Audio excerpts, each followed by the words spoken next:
지난주 본문이었던 출애굽기 18장이 좀 어려웠나요? 지난주에 우리는 미디안 제사장이며 모세의 장인인 이드로가 두 손자, 모세의 두 아들이죠. 그들을 데리고 모세를 찾아오는 그 이야기가 무엇을 의미하고 있는지, 무엇을 담고 있는지를 생각해 보았습니다. 단순히 할아버지가 손주들을 데리고 찾아온 가족 상봉의 이야기가 아니라고 했습니다. 왜 그렇게 읽으면 안 되는 것이라고 그랬습니까? 이드로가 데리고 온 모세의 두 아들의 이름의 뜻이 등장하고 있고, 또 그 이름들의 뜻이 아브라함 언약과 연결되어 있기 때문이라고 그랬죠. 그리고 이드로가 모세를 가르치는 자로 등장하는 것 또한 예사로운 일이 아니라 그랬습니다. 문자적으로만 보면 이드로는 이방인입니다.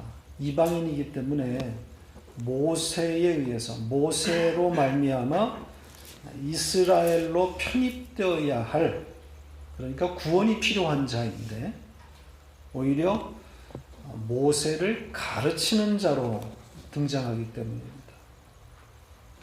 더구나 시내산 번제에서, 시내산 제사에서 이드로가 번제물과 희생 제물을 들고 나온단 말입니다.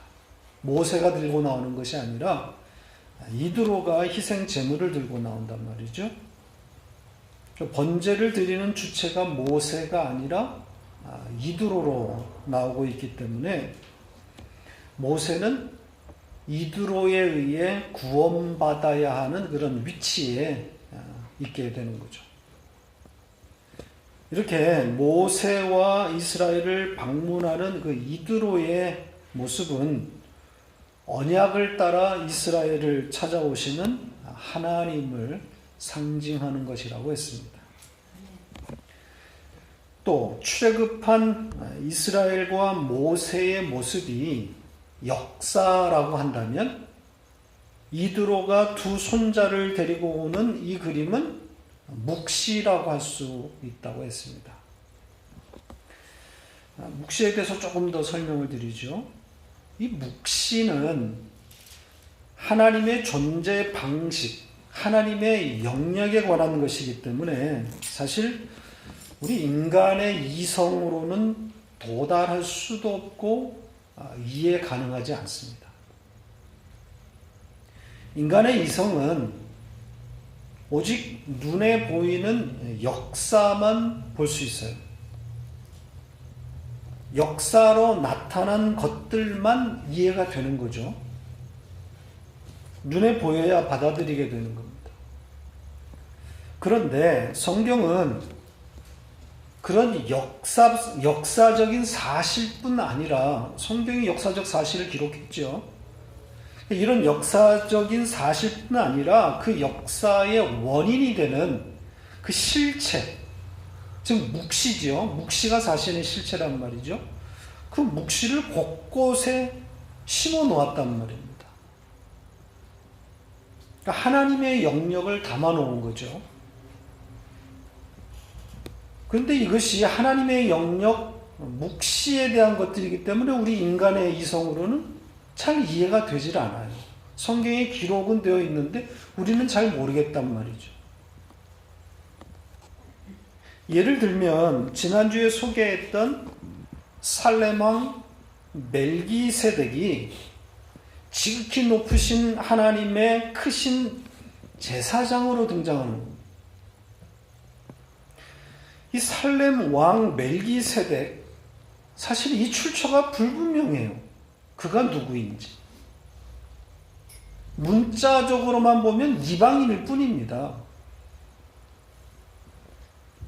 그리고 택한 하나님의 백성은 아브라함 하나밖에 없는데 느닷없이 멜기세덱이 등장한단 말이죠.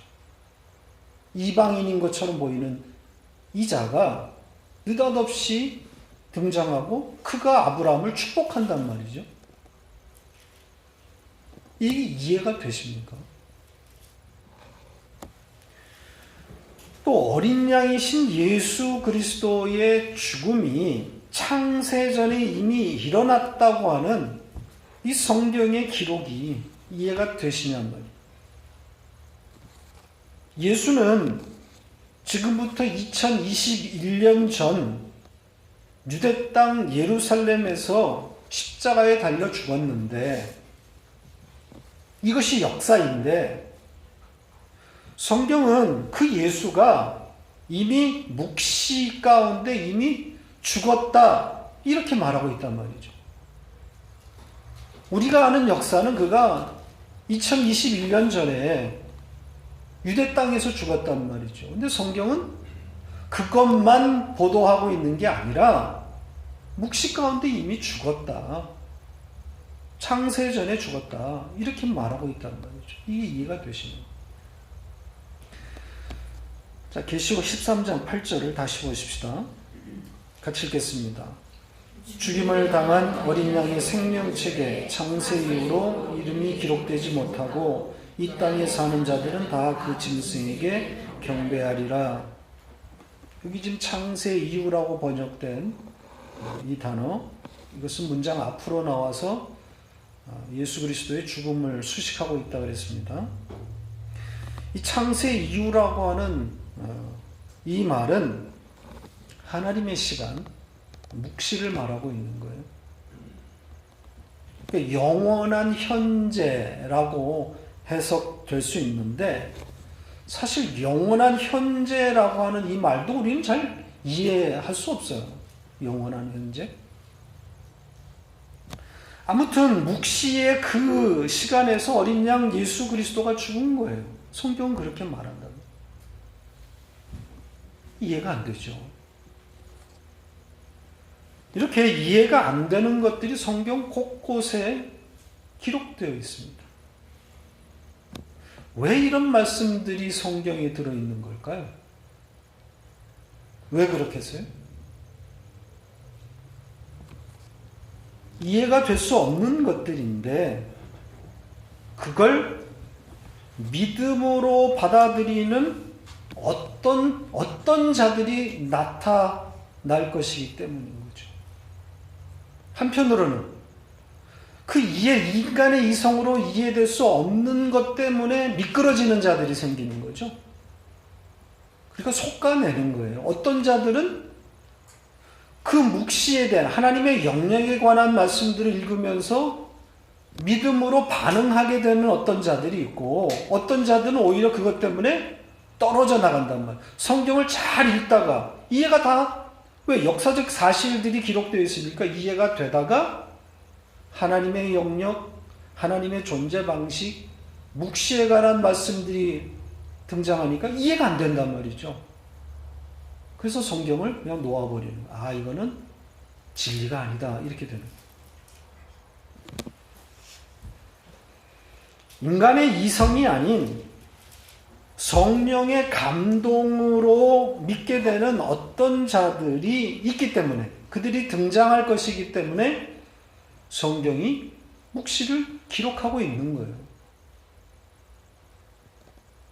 이 성령의 감동을 받은 이들은 눈에 보이는 역사뿐 아니라 그 역사를 가져온 그 묵시의 세계를 마치 눈으로 보는 듯 인식하게 된단 말이죠. 안단 말입니다. 믿게 되는 겁니다. 물론 묵시의 세계, 하나님의 영역을 다 알 수 있게 된다는 말은 아니에요. 성경이 말하고 있는, 기록하고 있는, 밝히고 있는 거기까지 알게 된다는 거죠.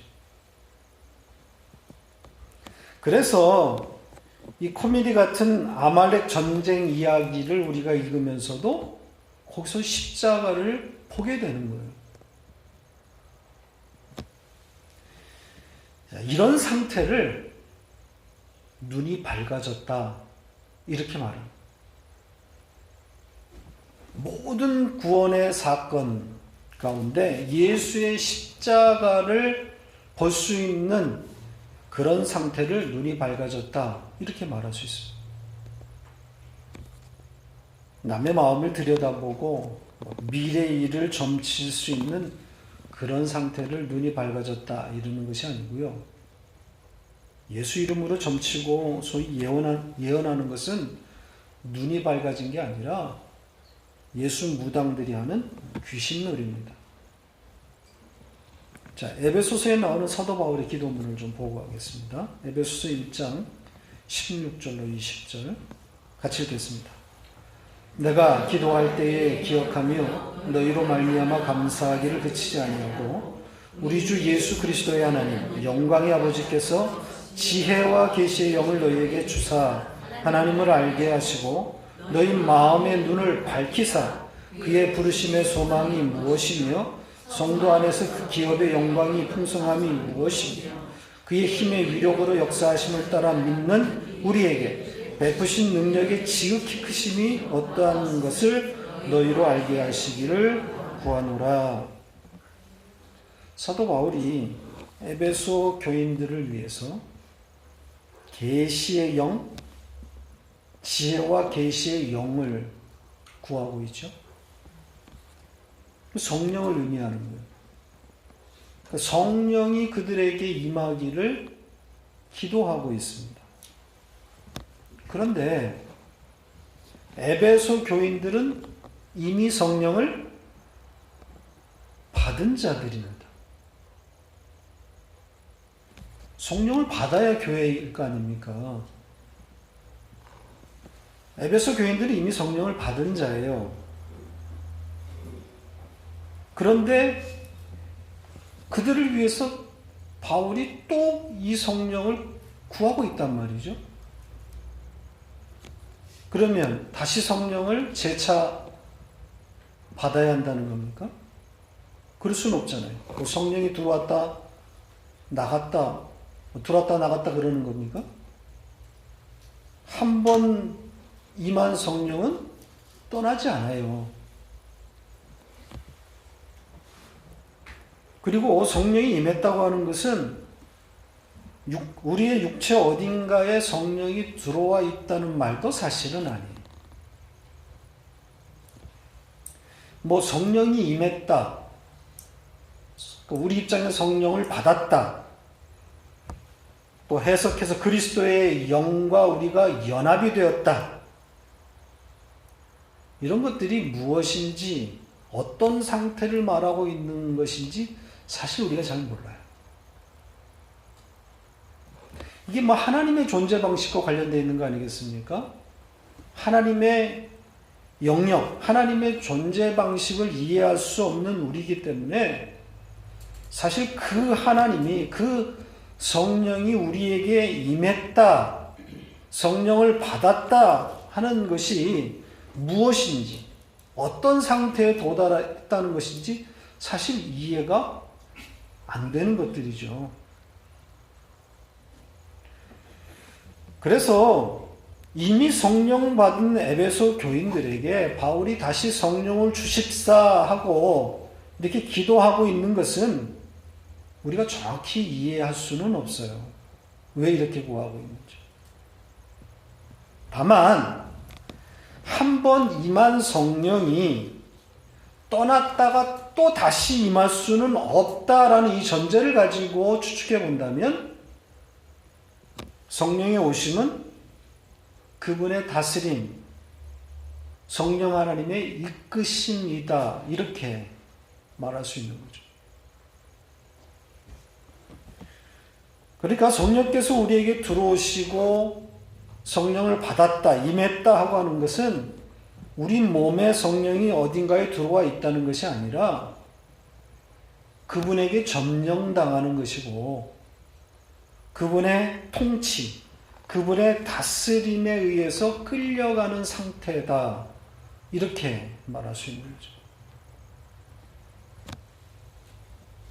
그 성령이 우리 안에 임하셨다, 오셨다라고 하는 것은 우리 몸속에 성령이 계시다라는 그런 말이 아닙니다. 하나님이 여러분 몸속에 들어오시면 다 죽어요. 그럴 수는 없는 거예요. 자, 그렇게 성령에 의해서 다스림, 점령을 당하게 되면 어떤 일이 일어나는 거겠어요? 지금 이 말씀 에베소서 1장에서 어떤 일이 일어나는데? 네, 눈이 밝아지는. 성령이 임하면 성령의 다스림, 성령의 이끄심 가운데 있게 되면 눈이 밝아지는 거죠. 그 눈이 밝아지니까 뭘 보게 되는 거 아니겠습니까? 뭘 보게 되는 거예요? 여기 지금 세 가지가 나오고 있죠? 예, 첫째는 하나님께서 우리를 부르신 소망이 무엇인지를 알게 된다는, 소망을 보게 된다는.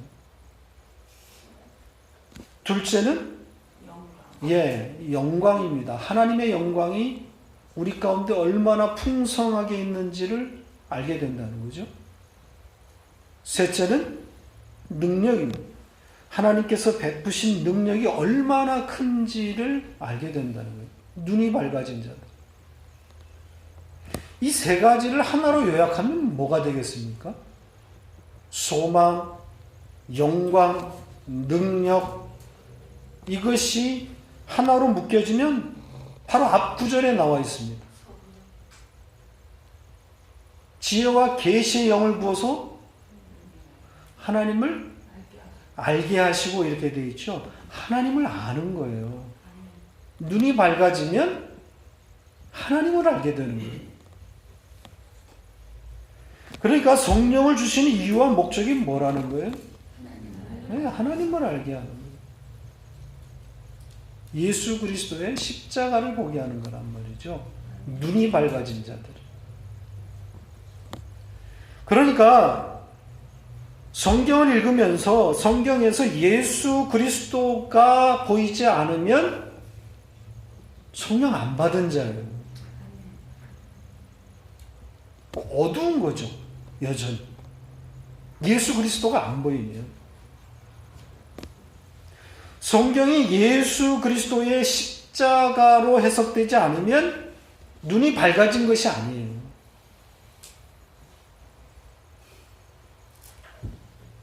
이렇게 이도의 이야기는 단순히 이방인 할아버지가 손자들을 데리고 사위를 찾아오는 가족 성봉의 이야기가 아니라 아브라함의 언약을 성취하는 그 하나님의 구원 행위를 담고 있는 묵시세계의 이야기라고 할 수 있는 것. 자, 이제 오늘 본문 출애굽기 19장으로 넘어갑니다. 시내산에 당도한 이스라엘, 그들이 산 아래에 산 앞에서 장막을 친 이야기입니다. 그리고 모세는 하나님께서 산 위로 부르십니다. 이 19장에는 모세가 산 위로 올라가서 하나님을 대면하는 두 사건이 기록되어 있습니다. 두 번 대면하게 됩니다. 모세가 하나님으로부터 율법을 받게 되는 것은 두 번째 대면이에요. 후자입니다. 두 번째 다시 올라가서 율법을 받는 거예요. 첫 번째 부르신 이유는 그럼 뭐겠습니까? 그 율법을 받기에 합당하도록 이스라엘 백성들을 준비시키는 거죠. 오늘은 그 첫 번째 부르심에 대해서 공부하도록 하겠습니다. 우선 이스라엘이 시내산에 도착하는 그 날에 대한 이야기부터 좀 시작해 보죠. 이들이 언제 시내산에 도착했다 그럽니까? 애굽 땅을 떠난 지 3개월이 되던 날, 이렇게 되어 있습니다. 원문대로 하면 애굽 땅을 떠난 지 3개월 후에 같은 날, 이런 뜻입니다.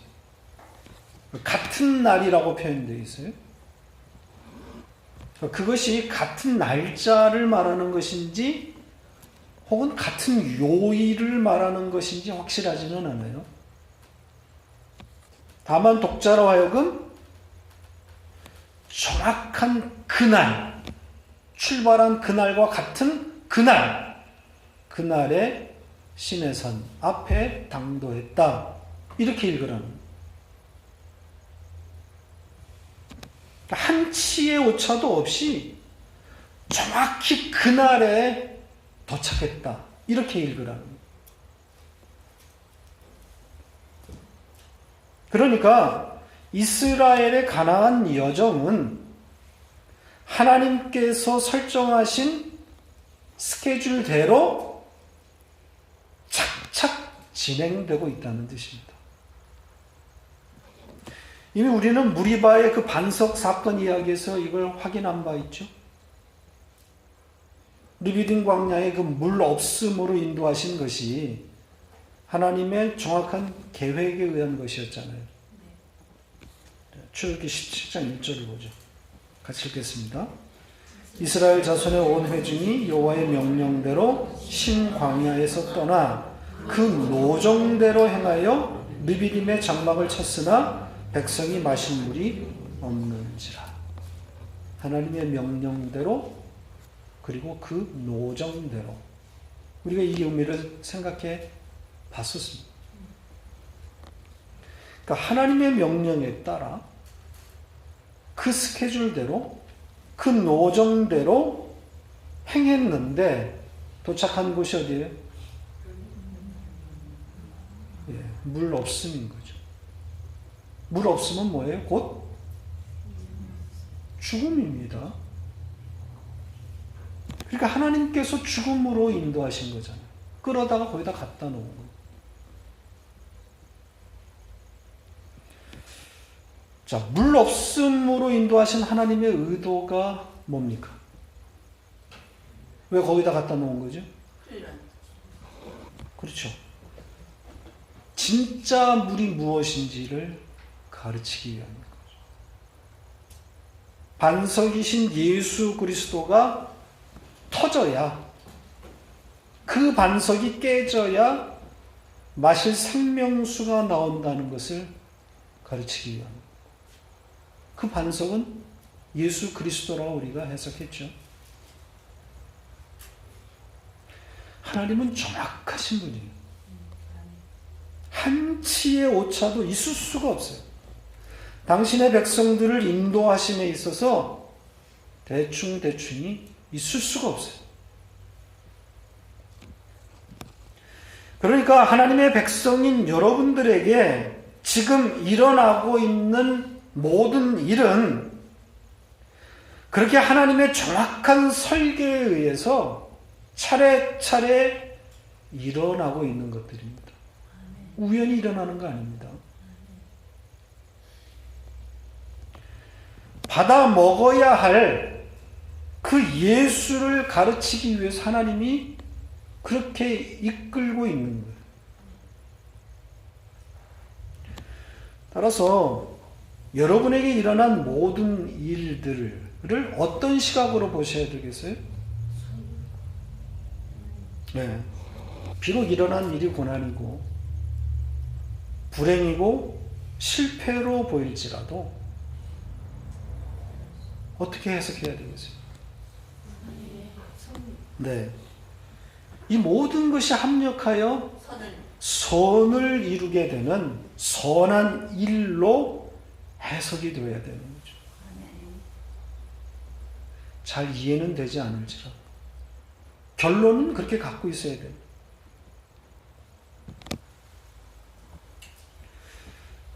바로 그 자리에서 받아 먹으라고 하시는 예수를 볼 수 있어야 하는 거예요.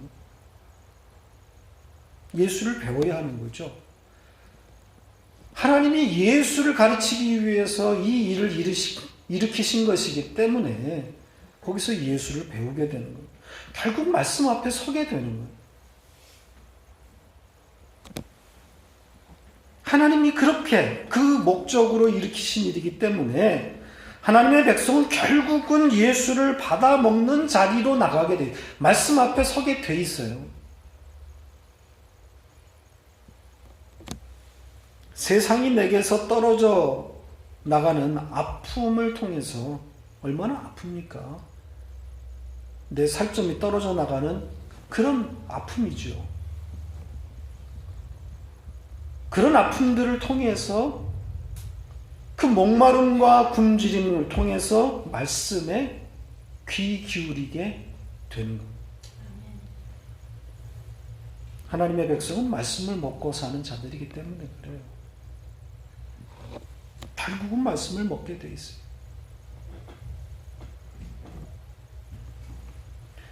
자, 이렇게 3개월이 되는 바로 그 같은 날에 시내산 아래에 도착한 이스라엘 자손이 거기서 뭘 하죠? 네, 장막을 쳤다 그래요. 성경에서 장막을 쳤다는 표현이 등장하면 다시 한번 유심히 살펴볼 필요가 있습니다. 더구나 오늘 이스라엘 백성이 장막을 친 곳이 어디입니까? 시내산. 예, 시내산 앞에서 장막을 쳤다고 그랬죠. 따라서 이스라엘은 천국에 입성했음을 상징적으로 말하고 있습니다. 여기가 천국이다. 천국의 현실이라는 거죠. 하나님의 백성들의 영적 현실을 예표하는 거예요. 하나님의 통치 가운데 있음을 담고 있는 표현이에요. 궁극적으로는 장차 완성될 그 영원한 나라를 담고 있는 거죠. 그래서 요한계시록에는 묵시에 완성되어 있는 그 나라를 장막이다 이렇게 표현하고 있는 거죠. 확인해 볼까요? 요한계시록 21장 3절 4절 같이 읽겠습니다.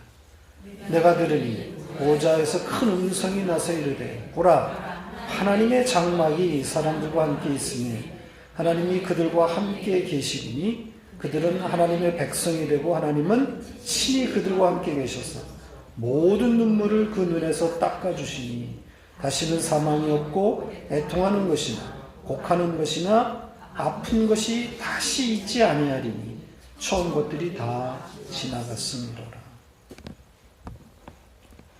지금 여러분들이 붙들고 사는 영적 현실이 바로 이거인 거죠. 장차 일어날 일이 아니라 물론 이렇게 마무리되는데 장차 일어날 일이 아니라 여러분의 영적 현실인 거잖아요. 이미 여러분 안에 일어나 있는 것을 이렇게 표현하고 있어요. 이미 우리 안에 들어와 있는 천국, 영적 현실인 거예요. 구원인 거죠. 하나님이 함께 계셔서 다스리시는 그 현실이 바로 천국이기 때문에. 자, 이렇게 이스라엘 자손이 장막을 치자 하나님께서 이제 모세를 산으로 부릅니다. 왜 부르신 거죠? 뭐냐? 이스라엘 자손에게 말씀하시기 위한 거죠. 모세를 대언자로 삼아서 이스라엘에게 말씀하시는 겁니다. 어떤 내용입니까? 크게 두 가지로 나눌 수가 있습니다. 하나님이 모세에게 이스라엘 백성에게 전하라고 하는 그 말씀을 크게 두 방향에서 좀 볼 수가 있어요. 하나는 이미 그들에게 이스라엘 백성들 가운데 일어난 일을 어떻게 하라는 거겠어요? 돌아보라는 거죠. 그들 가운데서 일어난 일이 무엇인지를 돌아보라는 것이고, 또 하나는 그 일어난 일을 기초로 그들이 살아가야 할 삶의 방향에 대해서 그 삶의 방향을 제시하고 있는 내용입니다. 어떻게 살아라. 차례로 보시죠. 우선 모세를 통해서 하나님이 말씀하신 첫 번째 내용은 하나님께서 그들 가운데서 행하신 일을 보라는 거예요. 어떤 일이죠? 독수리 날개로 애굽 사람에게 행하신 일. 그것과 이스라엘 백성에게 행하신 일이죠. 두 가지죠. 그런데 이스라엘 백성에게 행하신 하나님의 행위가 좀 독특하게 표현되어 있습니다. 뭐라고 되어 있습니까? 독수리 날개로 그들을 업어서 인도했다 그러죠? 업었다고 번역을 했는데 하나님 선택하셨다. 들어 올렸다는 뜻입니다. 그리고 독수리 날개에 그들을 올려서 어디로 인도하신 거죠?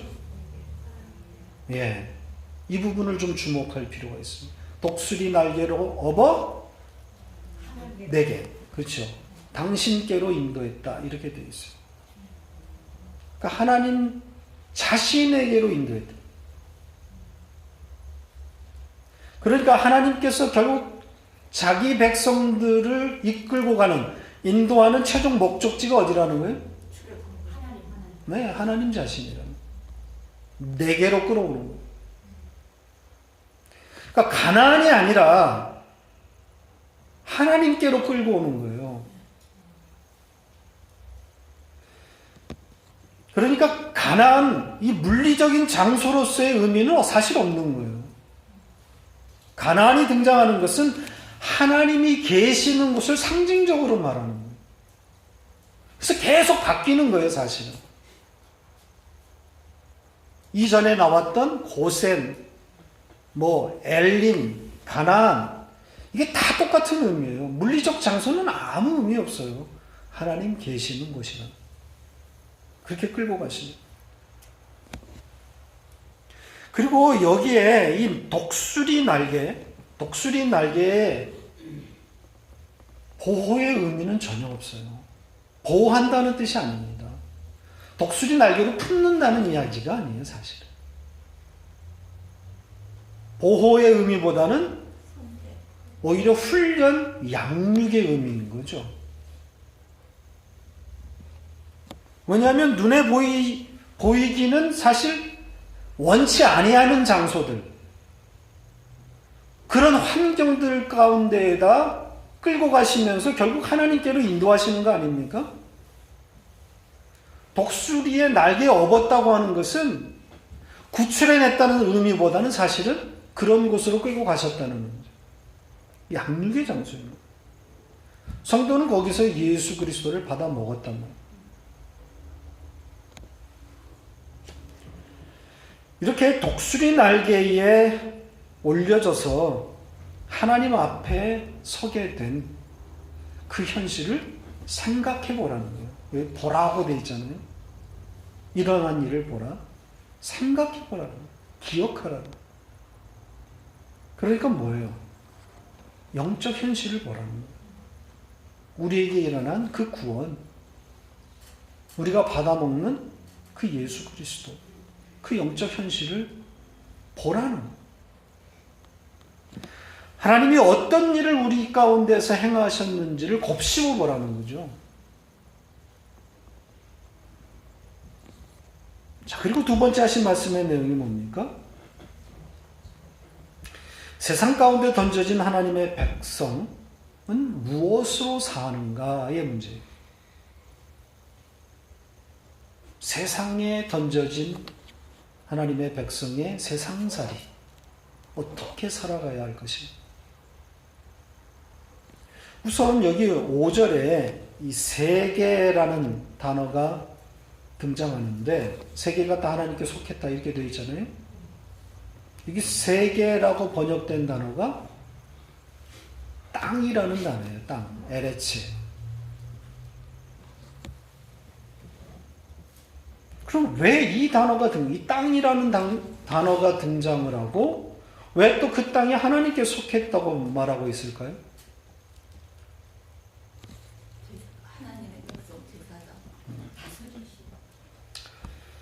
당신의 백성들이 여기서 하늘로 옮겨지지 아니하고 여전히 땅에서 살아가야 하고, 그렇죠? 나아가서 그 땅에 속해서 땅의 것을 추구할 것임을 아셨기 때문입니다. 그래서 땅이 내게 속했다 이렇게 말합니다. 그러니까 땅이 하나님께 속했다고 지금 말씀하고 있는 것은 그 땅을 주시겠다는 의미로 말씀한 것이 아니에요. 오히려 하나님의 백성들이 그 땅의 것을 붙들고 살아갈 것을 아셨기 때문에 너희들은 다른 것을 붙들고 살아야 되는 자들이다라는 걸 가르치기 위해서 말씀하십니다. 뒤에 이어지는 내용을 보세요. 땅에서 어떤 것을 차지해서 부자로 만들어 주겠다는 내용이 아닙니다. 언뜻 봐서는 땅이 다 내게, 이 세계가 다 내게 속한 것이다. 그러면 자연스럽게 이어지는 내용은 그럼 내가 너에게 이 땅 다 줄게 이래야 맞는데 뒤에 이어지는 내용은 전혀 그런 내용이 아니란 말이죠. 전부 하나님께 합당한 자로 만들겠다고 하는 내용이에요. 땅에 사는 자들이지만 그러나 전부 내게 합당한 자로 만들겠다. 이런 말씀이 이어지고 있다고요. 모든 민족 중에서 어떻게 하겠다는 거예요? 뛰어나게 해주겠다? 부자 되게 하겠다? 아니라 뭐라 그래요? 있는 대로 말하세요. 성경에 있는 대로. 자기에게 속한 자 만든다 그러잖아요. 자기 소유로 만들겠다 그러잖아요. 하나님의 소유로 만들어버리겠다 그러잖아요.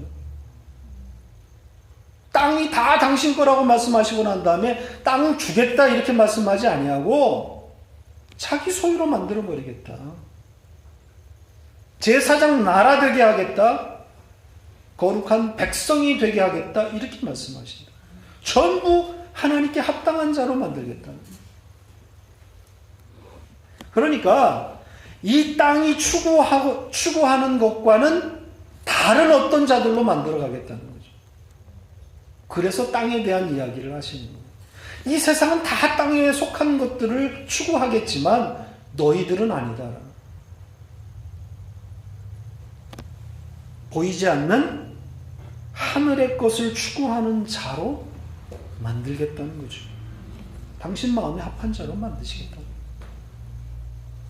자, 이 말씀을 그대로 빼닮은 신약 성경의 말씀이 또 있죠. 그대로 갖다 옮겨놓은 듯한. 어디입니까? 베드로전서 2장 9절이죠. 같이 읽겠습니다.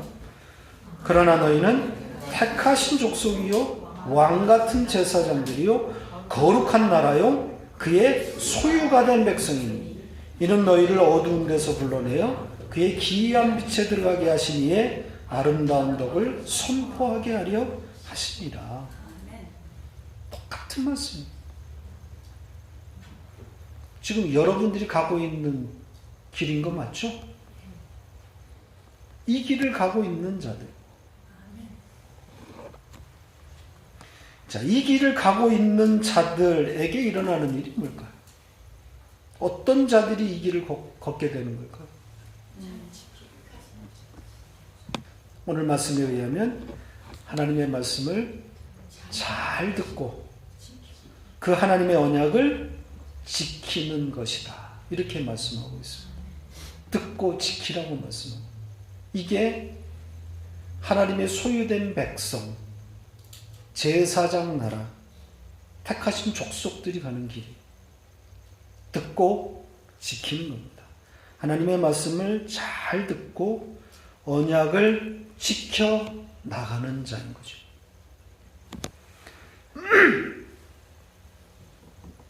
그러니까 이 땅에 던져진 하나님의 백성들에게서 나오는 삶이란 말씀을 잘 듣고 하나님의 언약을 지키는 것이 되는 겁니다. 그러니까 듣고 지키는 것이 그런 삶이 성도의 표징인 것이죠. 성도가 누군가? 어떤 자들이 성도인가? 말씀을 잘 듣고 지키는 자들.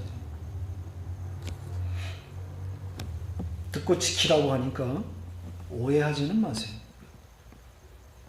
율법적인 행위를 말하고 있는 것이 아닙니다. 듣고 지킨다는 것은 그런 뜻이 아니에요. 여기에 지킨다라고 번역된 단어가 샤마르인데 순종하여 따른다는 의미가 아닙니다. 하나님의 언약을 지금 지키라고 하는데 하나님의 언약을 어떻게 우리가 따라 순종을 합니까? 하나님의 언약은 하나님의 일방적인 주권 행위입니다. 하나님만 하실 수 있는 거잖아요. 그걸 우리가 어떻게 따라합니까? 그걸 우리가 어떻게 순종합니까? 무슨 수로 그 하나님의 행위를 따라할까요? 그러니까 이 샤마르가 가진 1차적인 의미는 준수하다가 아니라 유지하다 혹은 붙들다의 뜻입니다. 그러니까 언약을 지킨다고 하는 것은 하나님께서 행하신 그 일방적인 행위, 그 하나님의 하신 일을 어떻게 하고 있는 거예요? 꼭 붙들고 있는 거란 말입니다. 간수하고 있는 거예요.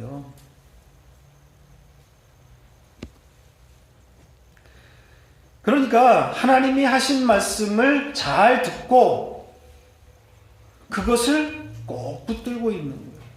거기에 붙어 있는 상태를 말합니다. 이 샤마르가 쓰인 한 구절을 더 보죠. 잠언 19장 8절입니다. 같이 읽겠습니다. 지혜를 얻는 자는 자기 영혼을 사랑하고 명철을 지키는 자는 복을 얻느니라. 여기 명철을 지키라 그래요. 한국 성경에서는 보기 드물게 아주 번역을 잘한 원문대로 명철을 지킨다고 했는데 명철을 어떻게 지킵니까? 하나님은 아는 거. 명철과 지킨다고 하는 이 단어들이 어울립니까? 명철을 지킨다는 말은 자연스럽지가 않잖아요. 지혜를 지킨다. 명철을 지킨다. 서로 어울릴 수 없는 관계 아닙니까? 그러니까 명철을 지키라고 하는 것은 명철을 어떻게 하라는 거예요? 붙들고 있으라는 이야기예요. 명철에 붙어 있으라는 말이에요. 간수하라는 거예요. 그러니까 그것을 다시 해석하면 지혜와 명철이신 예수 그리스도를 붙들고 있으라는 거죠.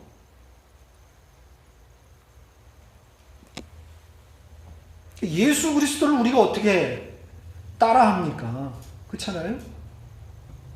그런 말이 아니라 그분을 꼭 붙들고 있는 상태, 붙어 있는 상태, 연합의 상태입니다.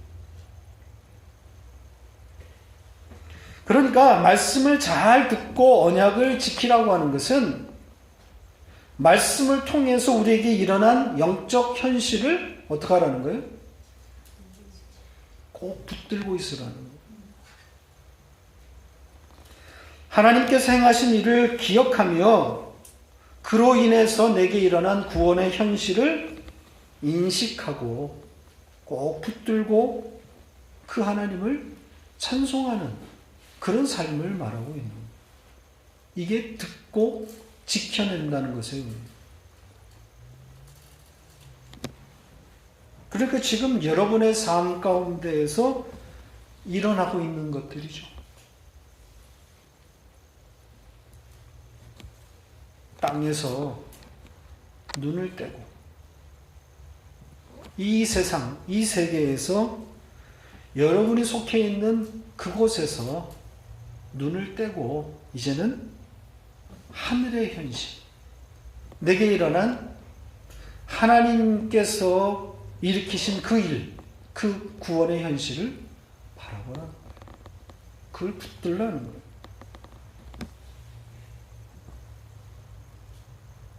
말씀을 잘 듣고 그 하나님의 언약을 꼭 붙드시기를 바랍니다. 아멘.